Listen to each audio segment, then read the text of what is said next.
We've covered a lot of basics, which is excellent because now we can really start moving into much more interesting territory. One of the most prevalent questions people keep on asking is, how do I stay motivated? You know, because not every day is good. Well, of course not every day is good. There is bad days too, and do not believe people who say every day is great. And you see, you know, how are you? I'm doing great. My grandmother just died, but I'm okay. That's called delusion.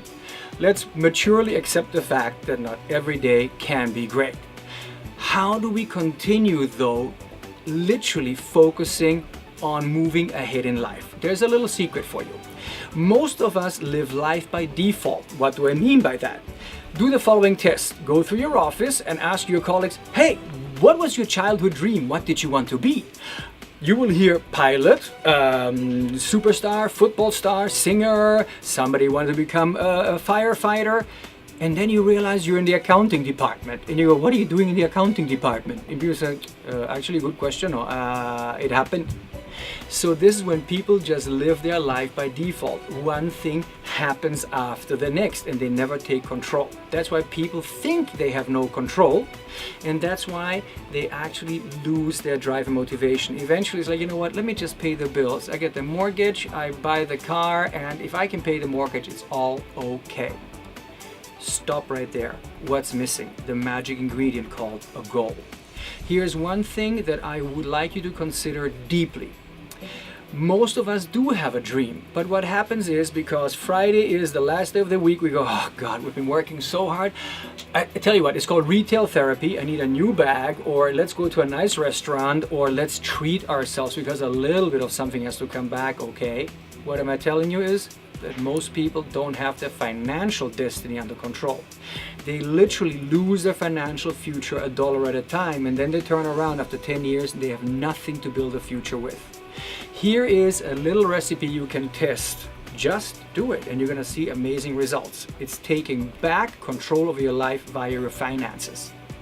Here it goes. What is your next financial dream? And I mean not a car, because we all know a car is just a hole in the ground. You keep on pumping money into and then you can sell it third hand to somebody for a big loss. I'm talking about an apartment, education, something of lasting value.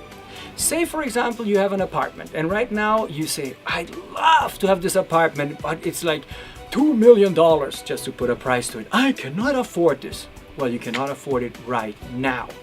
So most people say, I would love to have it, can't afford it, look away, forget it, one more dream gone. Stop. Be smart.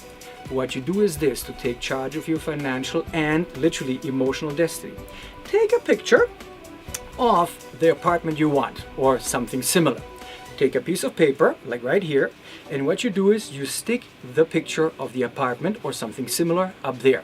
Then you draw a line and you write down the down payment amount, not the 2 million.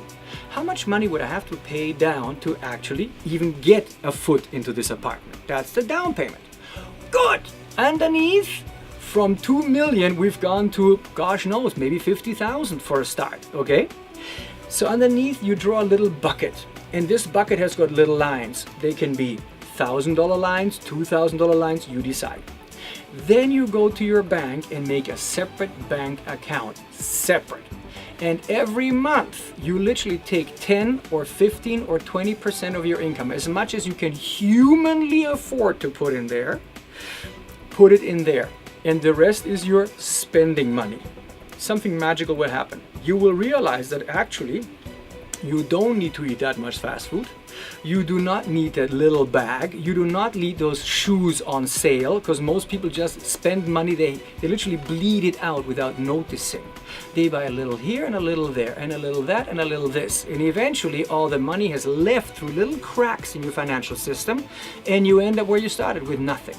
Every month what you do is you fill up the line. I put in 2,000 and automatically. So you don't do it by you paying it, you do it by gyro, automatically, okay?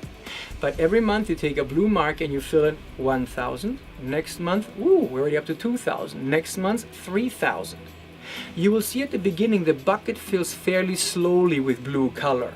But the interesting thing is after 4, 5, 6 months, that bucket starts filling up quite nicely.